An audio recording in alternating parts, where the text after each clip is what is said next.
Title আর thumbnail দেখে তোমরা নিশ্চয় বুঝে গিয়েছো আমি কোথায় এসেছি। এটা হচ্ছে মিটআপে এসেছি খড়গপুরের রিসোর্ট অ্যান্ড পার্কে। এর আগে আমি তোমাদেরকে একটা পোস্ট দিয়েছিলাম, তো সেটা দেখেছিলে। তো আজকে হচ্ছে ৭ তারিখ, তো সেটাই আজকে যাওয়ার পালা। তো বাড়ি থেকে এই যে বেরিয়ে গেছি, এটা হচ্ছে খড়গপুর রেল স্টেশন। তো সব থেকে দীর্ঘতম স্টেশন হচ্ছে, প্ল্যাটফর্ম হচ্ছে খড়গপুর, সেটা তো তোমরা জানোই।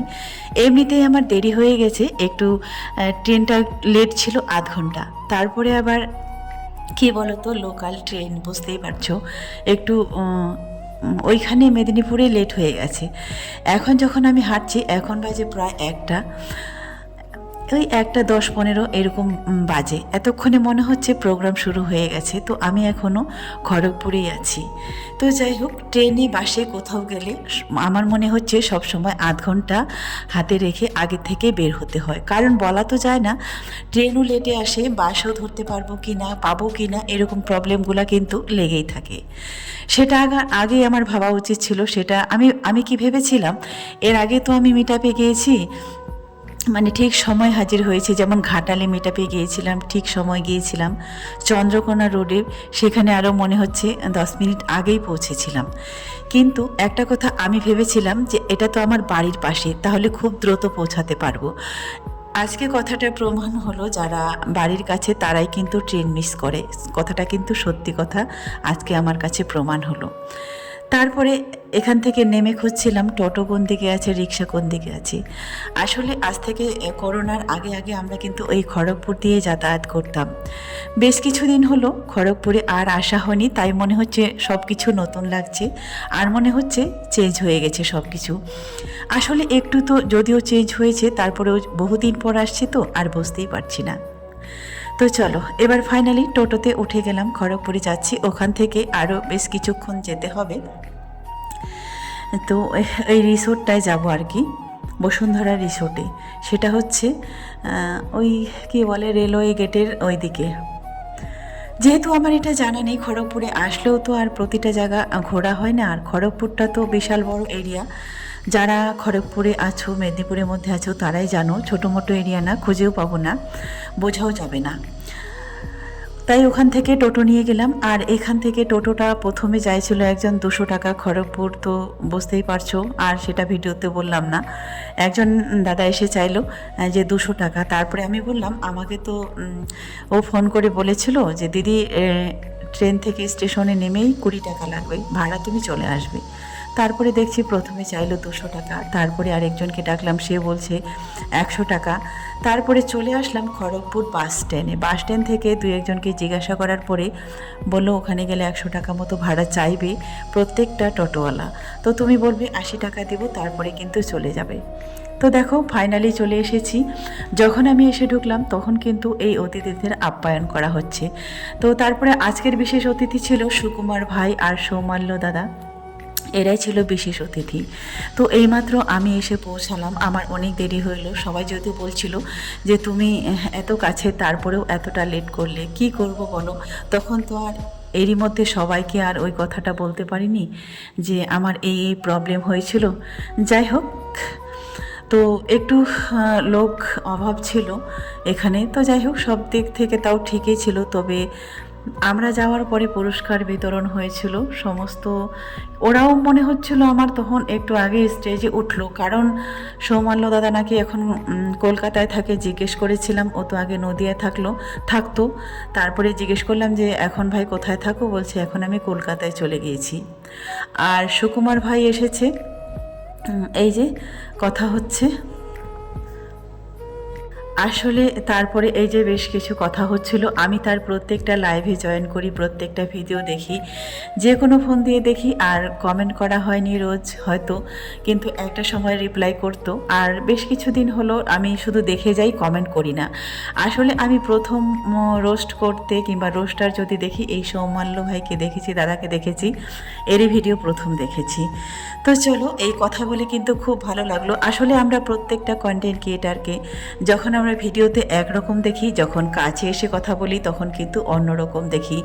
আসলে একটা মানুষের ব্যবহার কিন্তু একটা ভিডিও দেখে কখনো বোঝা যায় না সেই মানুষটা আচরণে কেমন, ব্যবহারে কেমন। রোস্ট করলেও কাছে এসে যদি ওই মানুষটার সঙ্গে যদি কথা বলি তখন কিন্তু আসলেই উনি খুব ভালো। তো এই সবে মাত্র কথা হলো, তারপরে অনেকেই বলছে যেহেতু দুটা পেরিয়ে গেল, ততক্ষণ কথা বলতে বলতে এই 3টা মতো বাজতে চলেছে। তো যে যার মতো করে একটু ভিডিও করে কথা বলে তারপরে বলল যে সবার প্রথমে যেহেতু 3টা বেজে গেছে, চলো আগে খেয়ে নিই। তো টিফিন হয়েছে, যারা অনেক আগে এসেছে তাদের কিন্তু টিফিন করা হয়ে গেছে। আমরা একেবারে এখন দুপুরে লাঞ্চ করব। লাঞ্চ করার পরে ফাইনালি যেটা হয়, সবাই নাচ করছে আর আমি এখানে পাশে দাঁড়িয়ে দেখেছি। আমি প্রত্যেকটা মিটআপে যাই, মিটআপে গিয়েছি, কিন্তু আমি শুধু দূর থেকে দাঁড়িয়ে দেখি। আসলে আমি যেহেতু আমি আজ পর্যন্ত কোনো ডান্সের ভিডিও করিনি, কিংবা আমার ভিডিওগুলো তোমরা যারা দেখেছো তারাই বলতে পারবে, হয়তো আমি হেঁটে যাই, সেখানে হয়তো একটা গান দিয়ে দিই। তারপরে খাওয়া দাওয়া সমস্ত কিছু কমপ্লিট হওয়ার পরে এবার হচ্ছে পুরস্কার বিতরণ। তো চলো, আমাকে দেখতে পাচ্ছ কিনা জানি না, আমি বসে আছি, সৌমাল্য দাদা, তারপরে সুকুমার ভাই, সবাই মিলে আমরা বসেছিলাম। আর এই যে পল্লবী, সেই হচ্ছে পুরস্কারটা তুলে দিচ্ছিল। আমিও এর আগে দিয়েছিলাম, জানি না সেটা এই ভিডিওতে আছে কি না। এই ক্লিপটা আসলে এডিট করতে করতে অনেক কিছুই মিস্টেক হয়ে যায়, হয়তো পরের ব্লগে দেখতে পাবে। তো চলো, সমস্ত কিছু এদিকে আমাদের চলছে। আর রাজিয়া যেহেতু আমার সঙ্গে গিয়েছিল, সে ভিডিও করছিল, সেও খুব বিরক্ত হয়ে গেছিল। দেখতে দেখতে কিন্তু পুরো সময়টা কেটে গেল। এখন হচ্ছে বাড়ি যাওয়ার পালা, যদিও কেউ কেউ ছিল, কেউ কেউ চলে গিয়েছিল, আর ওরা হচ্ছে প্রাইভেট কারে এসেছে। আর আমি তো হচ্ছে এখান থেকে আবার যাব মেদিনীপুরের ট্রেন ধরবো স্টেশনে গিয়ে, তাই ভাবলাম আগে থেকে আমি বেরিয়ে গেলাম। আসলে একজনকে নিয়ে এসেছি, একজন বাড়িতে আছে এই বলে কিন্তু তার জন্য মনটা সব সময় পড়ে থাকে। সে রান্না করলো কি না, খেলো কি না, বারবার এটাই মনে পড়ে। যদিও আজকে খুব ব্যস্ত ছিলাম আর ফোন করার একবারও সময় হয়নি। ওই যে বললাম, আমি তো তাড়াহুড়ো করে গেলাম। তারপরে ছিল অতিথি আপ্যায়ন হলো, তারপরে আমিও বেশ কিছুক্ষণ পুরস্কার তুলে দিচ্ছিলাম, সেই সময়টা গেল, খাওয়া দাওয়া হলো। তারপরে তো যাই হোক, আমাদের যে পার্সোনাল আলোচনা থাকে, কথাবার্তা থাকে, সেগুলো কমপ্লিট করলাম।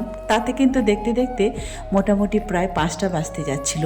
এখন তো আসলে ছোট দিনের বেলা, তোমরা সবাই বুঝতে পারছো, এদিকে সকাল হয়, কখন যেন সন্ধ্যা হয়ে যায় বুঝতেই পারিনি। তারপরে ভাবলাম না, আমাকে তো যেতে হবে। তো অনুষ্ঠান শেষ হয়নি, তার আগেই কিন্তু পল্লবীর কাছ থেকে আমি বিদায় নিয়ে চলে এসেছিলাম। আমাকে খুব দ্রুত ফিরতে হবে, যদিও কাছে বাড়ি, তারপরে কাছে বাড়ি হলেও যেমন আমি দেরিতে ওখানে পৌঁছেছি। বাড়িতে পৌঁছে আর হচ্ছে মুখ হাত ধুয়ে টুয়ে যে খেতে আসলাম। রিয়া হচ্ছে ভাত রান্না করেছে ঘরে। তো এই যে এইমাত্র শুধু ঢুকলাম। আর সকালে আমি বাজার টাজার করে দিয়ে গেছিলাম, তো দেখছি ও রান্না করে বসে আছে। তো চলো কি রান্না করছে তোমাদের একটু দেখাই। অত দূর থেকে আসলাম, দেশে যেন এত গরম লাগছিল, মুখ হাত ধুয়ে জল দিয়ে তারপরে একটু মনে হয় ফ্রি লাগছে। আর কি বলতো, স্নান করে গিয়েছিলাম যাওয়ার সময়, তারপরেও যেন গরম লেগে গেছে। হেঁটে হেঁটে আসলাম বাস স্টেশন থেকে, এই পুরোটাই হেঁটেই আসলাম বাড়িতে। তারপরে বাড়িতে এসে দেখি যে রিয়া আমাকে সঙ্গে সঙ্গে বললো যে মা তুমি মুখ হাত ধুয়ে আসো, আমি খাবো। আসলে আমি বুঝতেই পারিনি যে ও এত কিছু রান্না করেছে, এত কিছু আজকে আইটেম করেছে, আমি কিছুই বুঝতে পারিনি। তারপরে খাওয়া দাওয়ার সময় বলছে মা আজকে রাজিয়ার হচ্ছে বার্থডে ছিল, মাংস আমি বাজার করে দিয়ে গেছিলাম, মাংস ছিল, আর হচ্ছে ধনেপাতা চাটনি করেছে, বেগুনি করেছে, তারপরে টমেটো চাটনি করেছে। একাই আসলে অনেক পদে রান্না করেছে। যতগুলো রান্না করেছে আমার মনে হচ্ছে ও সারাদিন মনে হয় রান্নাঘরেই ছিল। তো অনেকেই যারা মানে কি বলতো, বাড়ি ফিরে আবার রান্না করে যাদেরকে খেতে হয়, তো মেয়ে হলে যার ঘরে মেয়ে থাকে, এটাই হচ্ছে একটা স্বর্গ সুখ। এত দূর থেকে যে এলাম, তো হয়তো আমাকে তাড়াহুড়া করে রান্না করে খেতে হতো, কিন্তু না, ঘরের মধ্যেই আজকে স্বর্গটা পেয়ে গেলাম। স্বর্গে যেটা সুখ, যার মেয়ে থাকে না, যার মেয়ে নেই, যারা মেয়ের জন্ম দেয়নি, যাদের কোলে মেয়ে সন্তান নেই, তারা হয়তো কখনোই বুঝতে পারবে না যে স্বর্গ কাকে বলে। আসলে এটাই হচ্ছে মেয়েদের কাছে আমাদের মায়ের জান্নাত। কখনো বুঝতে পারিনি যখন আমরা বাড়ি ছেড়ে বাইরে বেরিয়ে যাই বাইরের কোনো কাজে। আমি যেহেতু সোশ্যাল মিডিয়ায় কাজ করি কিংবা আমার সংসারে রুজি রোজগার আমিই করি, সারাদিন বাড়িতে থাকলেও যেদিনটায় থাকি সেদিন কিন্তু টিউশনে যেতে হয়, আরও অন্যান্য কাজে যেতে হয়। আর তারপরে যখন থেকে সোশ্যাল মিডিয়ায় আমি এই কাজগুলো করছি তখন কিন্তু এখন মাঝে মধ্যেই আমাকে মিট আপে অংশগ্রহণ করতে হয়। তারপরে ঘরে ফিরে যখন দেখি এই জান্নাতটা।